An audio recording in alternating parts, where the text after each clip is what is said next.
Ok, bonjour tout le monde, j'espère que vous allez bien, et aujourd'hui nous allons parler encore une fois d'humains enlevés par des aliens.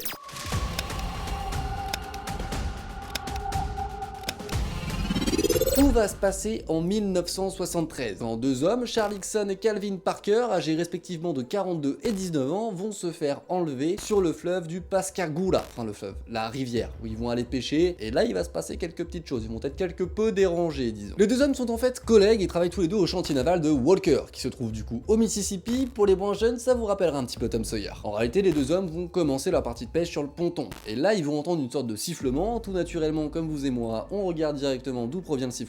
C'est là qu'ils vont voir une sorte de grosse lumière bleutée à environ 3 ou 4 km d'eux. Mais là où ça va être un petit peu moins sympa, c'est que cet objet va finalement se rapprocher de plus en plus d'eux. Ce qui permet du coup à Charles et Calvin de pouvoir estimer un petit peu la grosseur de l'objet. Il ferait 2,5 cm de haut sur 10 mètres de long et aurait une forme oblongue. Pour ceux qui ne situent pas cette forme là, ça ressemblerait en fait à une sorte de pilule, tout simplement. Ça s'arrêterait là, ce serait sympa, ce serait une super histoire à raconter en repas de famille. Le problème, c'est que ça s'arrête pas vraiment là. Ils vont entendre, au fur et à mesure que le vaisseau se rapproche, de nouveaux sons et vont remarquer une sorte de fumée avec une porte qui s'ouvre sur l'une des deux extrémités du vaisseau. Là, on peut commencer à comprendre que ça va puer. Franchement, vous et moi, on l'a vu venir. Quand cette foutue trappe s'ouvre, il y a trois formes plus ou moins humanoïdes, mais qui ne nous ressemblent absolument pas, qui sortent. Bon, là déjà, on va pas se mentir, ça pue. Ces trois entités viennent les chercher. Ils vont du coup venir vers eux et les agripper avec leurs pinces. Rapidement, physiquement, ils ne seraient pas très grands, 1m50 environ, absolument aucun cou, une tête plutôt ronde, une simple fente pour la bouche, et ce qui remplace leur nez et leurs oreilles, ce serait des formes coniques, comme des cônes de glace par exemple. Concernant leurs yeux, ils n'en verraient absolument aucun, donc on sait pas vraiment s'ils en ont ou pas, et pour leurs mains, ça ressemblerait plutôt à des pinces de homard. Bien entendu, ils ne sont absolument pas rassurés, ils voient ce qui est pour eux du coup des chimères descendre du ciel dans un vaisseau qu'ils ne reconnaissent pas, qui sont en train de les agripper. En plus de ça, ils décrivent que du coup, bien entendu, c'est absolument pas agréable du tout de se faire pincer par ce genre de pince, et ils racontent que ça les tétanise. Du coup, ils sont vraiment en état de choc et ils peuvent plus bouger. Ouais, bon, jusque là, en même temps, on peut les comprendre. Concernant ce qui va nous intéresser, il y a notamment leur aspect physique, qui pour une fois est complètement différent de tout ce qui avait pu être décrit jusque là. Ça, c'est très cool pour nous. Cool pourquoi? Parce que ça peut permettre de crédibiliser, d'enfin avoir une description complètement différente du reste. Crédibilisé ou incrédibilisé d'ailleurs. Enfin, on verra ça plus tard. Autre chose qui va réellement nous intéresser, c'est notamment l'un des faits d'une des entités. Ce qui se passe, c'est qu'une fois que les trois sont devant nos deux pêcheurs, il y en a une au centre qui va commencer à faire des gestes saccadés avec ses sortes de bras, avec ses pinces au bout, et émettre une sorte de bourdonnement. Suite à ça, les deux autres entités vont commencer à passer derrière nos deux pêcheurs et les saisir avec leurs pinces. Et bah, Charles, lui, va commencer à dire, bah, leur système de langage, ce serait une sorte de bourdonnement. La suite de l'histoire, c'est Charles qui va nous la raconter. Tout comme Calvin, il décrit du coup s'évanouir au moment où ces êtres vont du coup les saisir, mais par contre, lui va se souvenir de son réveil dans une sorte de grande salle blanche où il va d'abord indiquer que dans un premier temps, il sera complètement paralysé, à part des yeux où il va pouvoir les ouvrir et observer ce qu'il y a autour de lui. Par contre, lui, Calvin, ne nous racontera absolument rien. Une fois ouvrant les yeux, il va du coup décrire voir deux aliens, et oui, appelons un chat, honnêtement, de ce qu'ils décrivent, c'est absolument pas terrestre, et donc ce serait extraterrestre, en tout cas si l'histoire est vraie. Ensuite, il décrit simplement que les aliens vont finir par le lâcher au bout de quelques secondes seulement, c'est assez rapide, et là il va être surpris d'une première chose, c'est qu'il découvre l'apesanteur, il est en train de flotter dans le vaisseau. Mais là où ça devient un peu plus complexe, c'est qu'il y a une sorte d'œil de 18 cm qui va sortir du coup d'un mur, tout simplement, qui va faire le tour de Charles complètement comme s'il l'examinait, pour re-rentrer dans un mur. Là, il comprend pas tout, Charles, et même nous aujourd'hui,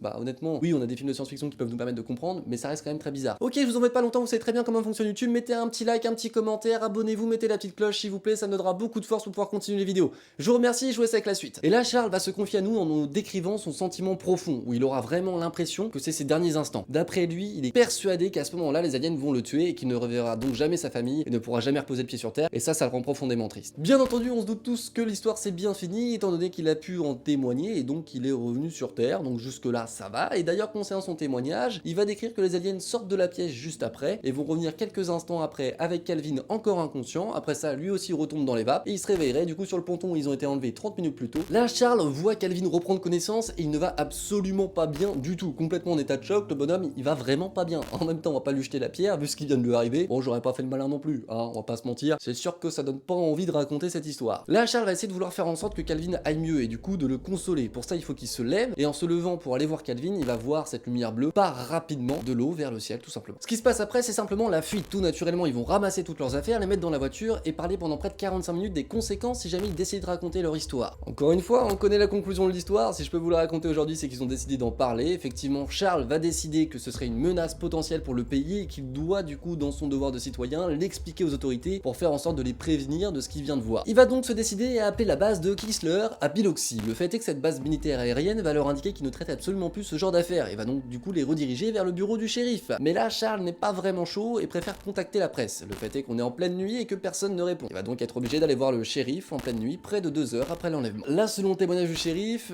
il va les prendre pour des menteurs. Il ne croit absolument pas en l'histoire, en même temps on peut pas vraiment lui jeter la pierre non plus à ce moment-là. Ce qui va surtout le marquer, c'est non pas leur histoire, mais plutôt l'état de choc dans lequel est Calvin. En plus de ça, Charles a bu quelques verres de whisky pour essayer de se donner du courage selon ses dires. Forcément, ça aide pas à être crédible. Mais vraiment, le shérif a un instinct plus ou moins paternel de se dire ok, ce jeune garçon-là, il va vraiment très très mal. Je peux pas le laisser comme ça et il faut que j'arrive à creuser pour comprendre ce qui s'est passé. Lui, il imagine tout et n'importe quoi, en tout cas pas des aliens. Du coup, il a une idée avec son adjoint. Les laisser tous les deux dans la pièce en cachant du coup un matériel d'enregistrement pour essayer d'écouter ce qu'ils vont se dire en cachette. Ils vont partir pendant plusieurs minutes en laissant ces deux hommes-là discuter entre eux. Et ce qui va le choquer encore une fois le shérif, c'est qu'ils vont parler tout naturellement de cette histoire comme s'ils l'avaient vraiment vécu, mais juste entre eux, vraiment en se fichant complètement du fait qu'il y ait le shérif dans une autre pièce, etc. Ils n'essaient pas de convaincre qui que ce soit, ils sont justement en train de débriefer entre eux de ce qui a pu se passer, en train de se rappeler des choses, de se dire mais tu te souviens de ça, tu te souviens de ça, est-ce que tu as vu ça, etc. Et ça va convaincre le shérif que finalement ils sont potentiellement sincères dans ce qu'ils racontent. Ce serait mal me connaître que de penser que je vais vous laisser comme ça. Je vais vous citer quelques extraits du coup de leur conversation sous enregistrement et d'après le shérif du coup sans qu'il soit au courant.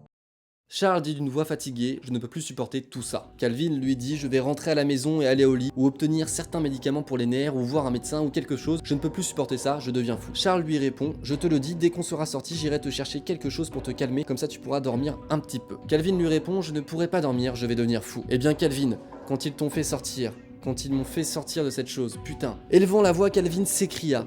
Mes maudits bras, mes bras, je me souviens qu'ils étaient gelés, que je ne pouvais pas bouger, tout comme si j'avais marché sur un serpent à sonnette. Ils m'ont pas fait ça, soupira Charles. Maintenant, les deux hommes semblaient parler à eux-mêmes. Calvin dit, je me suis évanoui, je crois que ça ne m'était jamais arrivé de toute ma vie. Charles, je n'avais jamais rien vu de tel de toute ma vie, les gens n'y croiront jamais. Calvin, je peux pas rester assis ici, je veux voir un docteur. Charles, il ferait mieux de se réveiller et de commencer à y croire, il ferait mieux d'y croire. Calvin, tu as vu comment cette porte s'est relevée? Charles, je ne sais pas comment elle s'est ouverte, fiston, je ne sais pas. Calvin répond, elle s'est juste relevée avec ses... sont sortis juste comme ça. Charles, tu sais, tu ne peux pas y croire. Les gens ne pourront pas croire ça. Suite à cet enregistrement et surtout à l'écoute de la part du shérif, comme je vous l'ai dit, il va commencer à y croire un petit peu plus. Mais surtout, ils vont sceller un pacte ensemble en disant qu'ils ne racontent absolument rien à la presse pour préserver les familles de chacun. Le problème, c'est que bien entendu, vous vous en doutez, la presse va finir par s'en mêler. Là, Charles va se sentir complètement trahi car il pense que c'est le shérif qui les a vendus à la presse. En tout cas, Charles va avoir la merveilleuse idée de demander au shérif de les amener à la base de Chrysler pour faire des tests pour savoir si l'objet ne les avait pas irradiés. Il pense d'abord à sa santé et à celle de Calvin. Et là, les résultats tombent. Charles n'aura absolument rien, cependant Calvin présente une trace de rayonnement assez importante. Peut-être que c'est pour ça qu'il sera resté complètement paralysé durant du coup tout l'enlèvement, ou pas, ça j'en sais rien et je peux pas vous l'expliquer. Mais déjà là l'histoire est folle, on a plein de choses à détailler, plein de choses à examiner, plein de choses sur lesquelles enquêter. Cette histoire est dingue, mais elle ne se finit pas là, elle est encore plus riche que ça. Un an après, Charles va se décider à ressortir de chez lui comme Calvin, mais Calvin le fera un petit peu plus tard, et donc Charles va retourner pêcher tout seul. Et là d'après son témoignage, il va encore se passer quelque chose et il entendra ça. Dites aux gens que nous ne voulons aucun mal. Vous avez souffert, vous avez été choisis, vous ne devez pas avoir peur. Votre monde a besoin d'aide. Nous allons vous aider avant qu'il ne soit trop tard. Vous n'êtes pas prêts à comprendre, nous reviendrons bientôt.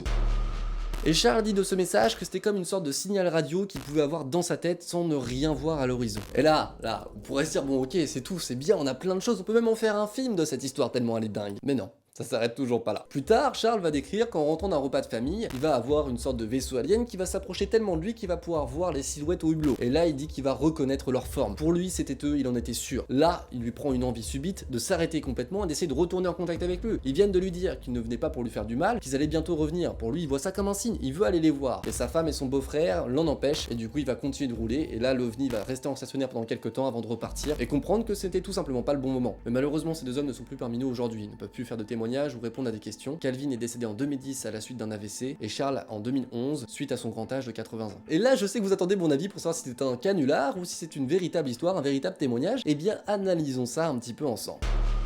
Pour beaucoup, l'un des points qui est à citer, c'est d'abord l'aspect financier, car sortir une histoire comme celle-ci va permettre de pouvoir éditer un livre, raconter son histoire, et du coup engager des revenus, notamment aussi de par les conférences qu'ils vont pouvoir mener, et toutes les interviews, etc., qui vont potentiellement pas faire gratuitement, ça je n'en sais rien. Donc l'une de leurs motivations à potentiellement mentir à tout le pays, ce serait un engagement financier, oui, pourquoi pas. Pourquoi est-ce que pour la première fois je vous parle d'un point de vue financier qui pourrait du coup amener la motivation de créer une histoire aussi folle? Bien parce que ces deux hommes-là, quelques temps après, vont monter leur société, et du coup créer une société de production audiovisuelle destinée à produire des reportages consacrés consacrée aux ovnis et aux aliens à la télévision. Alors est-ce qu'ils ont fait ça par avidité et par envie d'argent? Je sais pas répondre à cette question, mais par contre ce que je peux vous dire c'est que cette société n'a pas fonctionné. Au bout d'un an ils ont déposé le bilan. Déjà ça n'aide pas. En tout cas leur hypnothérapeute, vous savez, vous connaissez mon avis sur l'hypnose, je n'ai de cesse de le répéter dans toutes mes vidéos, mais leur hypnothérapeute va faire une description qui est très intelligente à mon goût. Il va simplement dire qu'il est persuadé qu'ils ont réellement vécu quelque chose qui les a tétanisés et du coup choqués, mais de là à dire que c'est un ovni et des aliens, ça il ne sait pas dire. Ok, donc le témoignage sous hypnose, on va le mettre de côté, c'est clairement pas une preuve de véracité. Par contre, ils vont avoir passé un test de mensonge pour savoir si c'est vrai ou faux, et là le test va indiquer que du coup, ils ne mentent pas. Le fait est que c'est réellement controversé parce que le test a été fait par des étudiants, donc bon, on sait pas vraiment si on doit se baser dessus ou pas. La seule chose qui nous reste du coup après tout ça, ce serait les traces de rayonnement sur le corps de Calvin. Le fait est qu'on ne sait absolument pas s'il les avait avant l'enlèvement ou non, et donc ce n'est pas une preuve. Il me resterait encore énormément de choses à vous dire par rapport à cette histoire, elle m'a passionné, il y a énormément de documents, donc n'hésitez surtout pas à essayer d'en parler avec moi en commentaire, ça me ferait vraiment plaisir. En tout cas, on risque d'en parler en live. Bien sûr, vous savez qu'on est tous les jeudis soirs en live à partir de 21h, et peut-être que là on pourra en discuter selon vos avis, selon vos retours, et selon vos théories par rapport à la véracité de leurs propos. J'ai hâte de vous lire, et je vous dis à très bientôt pour de nouvelles vidéos. Ciao tout le monde, bye.